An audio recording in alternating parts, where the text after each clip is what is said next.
Good evening friends, कैसे हैं आप सब। उम्मीद करता हूं कि आप लोग बिल्कुल अच्छे होंगे, बिल्कुल बिंदास होंगे जहां पर भी होंगे। कुछ दिन पहले आप लोगों को याद होगा कि जब शुभमन गिल इंजर्ड हुए थे और उस समय बैटिंग करने के लिए बुलाया गया था, टीम में बुलाया गया था सरफराज खान को, और सरफराज खान 4 नंबर पर बैटिंग करते हुए नजर आए और उन्होंने रन भी किया, 150 रन बनाए सेकेंड इनिंग में। लेकिन सरफराज 4 नंबर पर क्यों खेले, किसके कहने पर खेले? रोहित शर्मा ने उनके बैटिंग पोजीशन के साथ में छेड़छाड़ नहीं की। रोहित शर्मा चाहते तो सरफराज को शिफ्ट कर सकते थे 6 नंबर पर, जहां पर कि केएल राहुल खेल रहे थे, और केएल राहुल को 3 नंबर पर भेज सकते थे। लेकिन केएल राहुल 6 नंबर पर ही खेले और सरफराज हमेशा मुंबई के लिए 4 नंबर पर खेलते हैं। सरफराज हमेशा बड़े स्कोर 4 नंबर पर आकर के उन्होंने किया है रणजी ट्रॉफी मैचेस में। तो रोहित शर्मा ने 4 नंबर पर ही खेलने का मौका दिया सरफराज खान को। रोहित शर्मा सरफराज को बहुत हाई रेट करते हैं हमेशा। आप लोगों ने देखा भी होगा, जब उनका डेब्यू टेस्ट मैच था, रोहित शर्मा ने सरफराज को गले लगाया, उनके पेरेंट्स से मिले थे और बहुत अच्छी अच्छी बातें हुई थी। ध्रुव जुरैल भी थे उस टेस्ट मैच में, उन्होंने भी डेब्यू किया था। रोहित शर्मा के काफी क्लोज हैं सरफराज खान, इसमें कोई शक नहीं है। और मुंबई से ही आते हैं, मुंबई से रोहित शर्मा भी हैं। रणजी ट्रॉफी के मैचेस भी कई दफा इन्होंने साथ में खेला हुआ है। ऑब्वियस सी बात है, रोहित शर्मा इनके टैलेंट को बहुत अच्छी तरीके से जानते हैं, इनके प्रतिभा से बहुत तरीके से अवेयर हैं। वहीं पर अगर बात की जाए केएल राहुल की, तो इसमें कोई शक नहीं है कि बहुत ही टैलेंटेड बैट्समैन है भाई। देश के बाहर इन्होंने 7 शतक लगाया हुआ है। रिसेंटली जो इन्होंने एक शतक लगाया था सेंचुरियन में, मैं उस दिन इनका फैन हो गया था कि क्या कमाल का शतक लगाया था, और मैंने कहा कि वाकई में ये कमाल लाजवाब राहुल हैं जिन्होंने इस तरीके की पारी खेली है रिसेंटली सेंचुरियन टेस्ट मैच में साउथ अफ्रीका में। और लगातार 2 दौरे पर इन्होंने साउथ अफ्रीका में 2 शतक लगाया। लेकिन एट द सेम टाइम अगर आप इनके कुछ इनिंग्स को देखें तो ठीक है, लेकिन अगर ओवरऑल इनके अगर ट्रैक रिकॉर्ड को देखें तो ऐसे लगता है कि यार इन्होंने कुछ खास किया नहीं है। अगर मैं गलत नहीं हूं तो पिछले 2 सालों से टेस्ट मैचेस में इनका जो एवरेज है बैटिंग का, वो 27-28 का है। अब बहुत सारे लोग आकर के कहेंगे कि कभी ओपन किया, कभी 3 नंबर, कभी 5 नंबर, कभी 6 नंबर। यह स्थिति हर बैट्समैन के साथ में रही है। मैं आपको बता देता हूं, वीवीएस लक्ष्मण को आप देख लीजिए, भारतीय टीम के वेरी वेरी स्पेशल, कभी 3 नंबर पर खेले, 281 रन 3 नंबर पर बनाया था वीवीएस लक्ष्मण ने। उससे ठीक एक दिन पहले वो 6 नंबर पर बैटिंग करने के लिए आए थे, 51 रन बनाए थे। उसके बाद सेकेंड इनिंग में उनको 3 नंबर पर भेजा गया। ऑस्ट्रेलिया में 3 नंबर पर उन्होंने शतक लगाए, लेकिन फिर बाद में 5 नंबर 6 नंबर खेलने लगे। कभी सौरभ गांगुली 5 नंबर तो लक्ष्मण 6 नंबर, कभी लक्ष्मण 6 नंबर तो गांगुली 5 नंबर। तो ये हर बल्लेबाज के साथ में चला, लेकिन वेरी वेरी स्पेशल लक्ष्मण ने वेरी वेरी स्पेशल रन्स बनाए।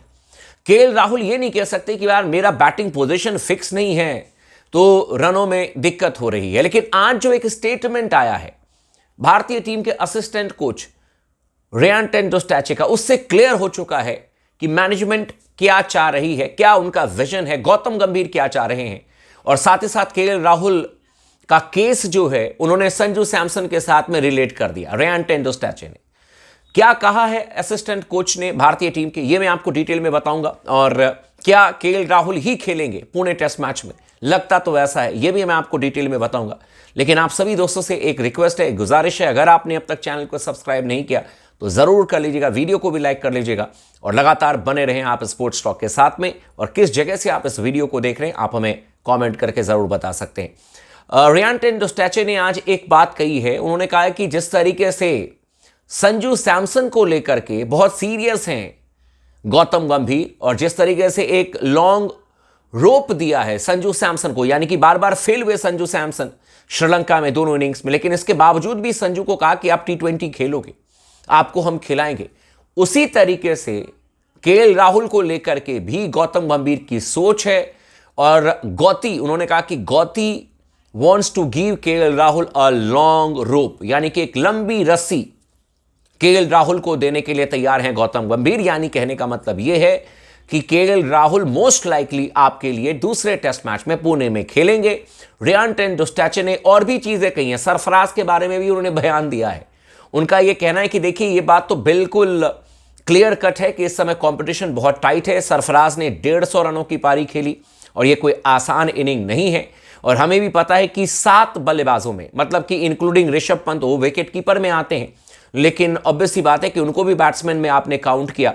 रोहित शर्मा, जायसवाल, विराट कोहली हो गए, आपके शुभमन गिल हो गए, ऋषभ पंत हो गए, सरफराज हो गए और केएल राहुल हो गए। तो उनका यह कहना है कि 7 बल्लेबाजों में से 6 को पिक करना यह मुश्किल होगा, लेकिन गौतम गंभीर, केएल राहुल को अभी एक और इनिंग नहीं बल्कि एक लॉन्ग रोप देना चाहते हैं, लंबा एक मौका देना चाहते हैं। जैसे संजू सैमसन को दिया वैसे ही केएल राहुल को यह मौका देना चाहते हैं। साथ ही साथ उन्होंने कहा कि कोई दबाव में नजर नहीं आ रहे हैं केएल राहुल, जिस तरीके से दूसरे टेस्ट मैच में फेल हुए, बिल्कुल नॉर्मल हैं, ऐसा कुछ भी उनके ऊपर में मनोवैज्ञानिक दबाव नहीं है कि वो फेल हो गए टेस्ट मैच में, और बिल्कुल सब कुछ अच्छा चल रहा है। उन्होंने कहा कि KL Rahul is batting nicely, वो अच्छी बैटिंग कर रहे हैं, रन भी आएंगे केएल राहुल के बल्ले से।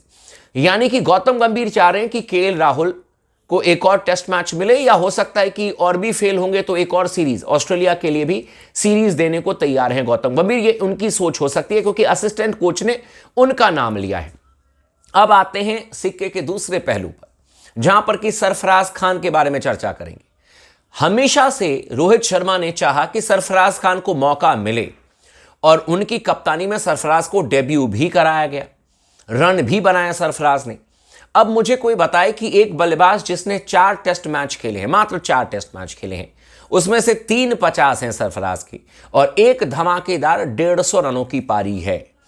क्या इस बल्लेबाज के साथ में भी वही होना चाहिए जो ईशान किशन के साथ में हुआ?